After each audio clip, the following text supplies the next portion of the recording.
So one of the most frustrating things to do is knowing how to properly process vocals to get them to sound good.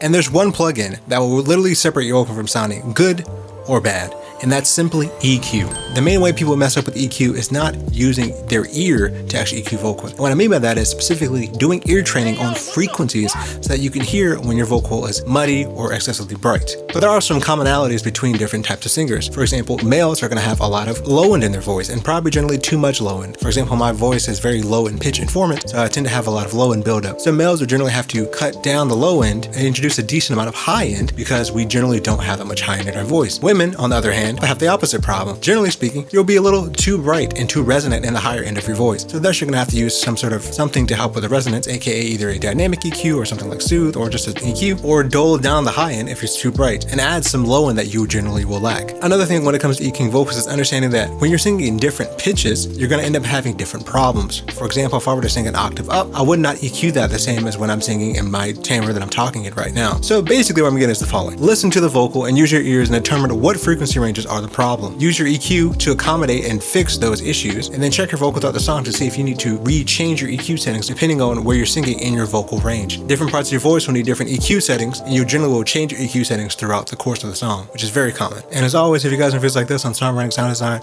or mixing, make sure to like and follow for more.